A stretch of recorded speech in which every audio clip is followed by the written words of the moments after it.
Well, this is what Storm Dudley did. I wonder what Storm Eunice will do tomorrow. We'll have to wait and see.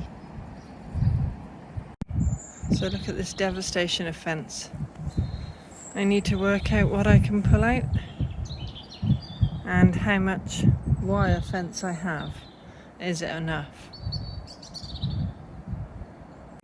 Well, I've finished pulling out my fence and cutting back some of the, ivy, that kind of stuff. Let me show you the progress. I have taken out all of my fence apart from that one bit because I can't get it out. What's remaining is next door's fence.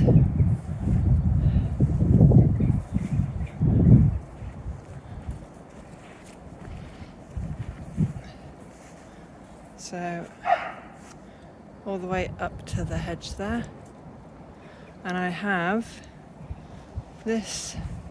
I had to cut some of the cornice because it was leaning too far over that way, so I had to cut it back to the fence line. That's ivy and might be honeysuckle, and that is the wood that now needs to be burnt.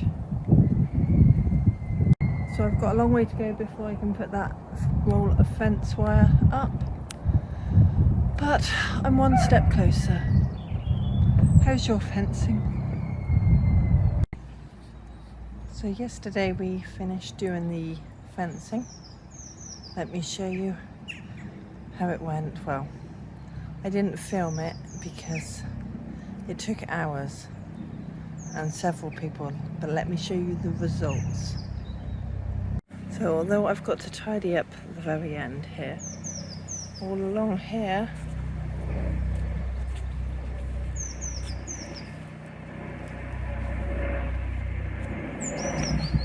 excuse that helicopter, that's what,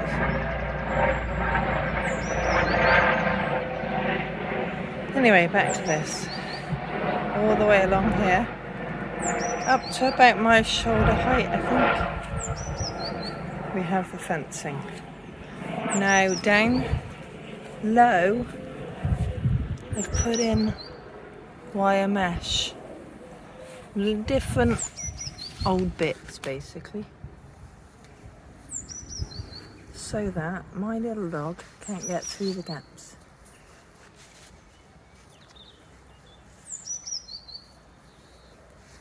It was a pain in the butt doing this. Here I've got basically it's two long pieces of the fencing that is overlapped.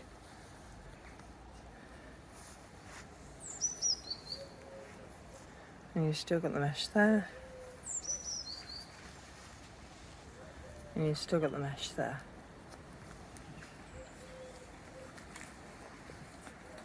So it's a reasonable height to deter the foxes jumping, and my little dog can't get through the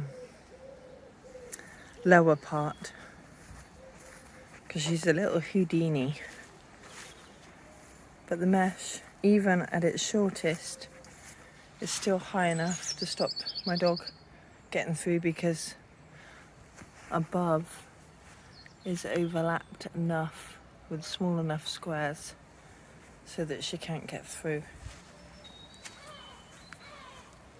And up here, so yeah, that should do the job.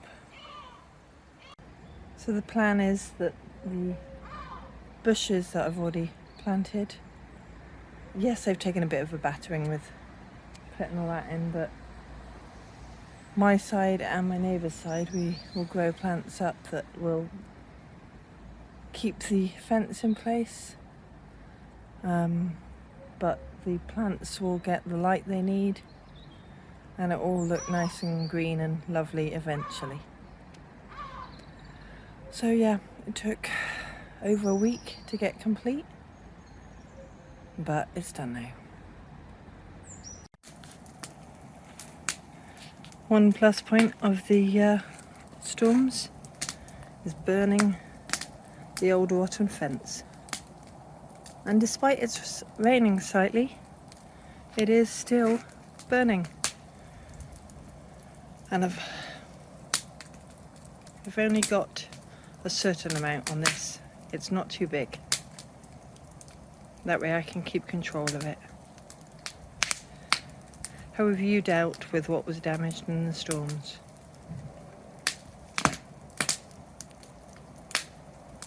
Oh, I am so tired. Myself and my son have been collecting slabs for this back bit of the garden because I want to make a few more vegetable beds. Let me show you roughly where they're going. It's certainly not finished. So I have a double line of slabs going up here. Then I've got a line going along there, apart from where the crate is. There's a line going along here, which actually I will move over slightly.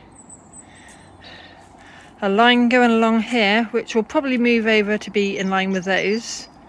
Then there'll be a thin bed, and then that line there.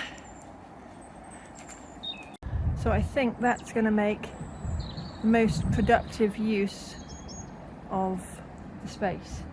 And I've still got a decent path for pegging out my washing. So I'm grateful for the slabs being free, but boy were they heavy. Time for a rest. Thanks for watching, bye for now.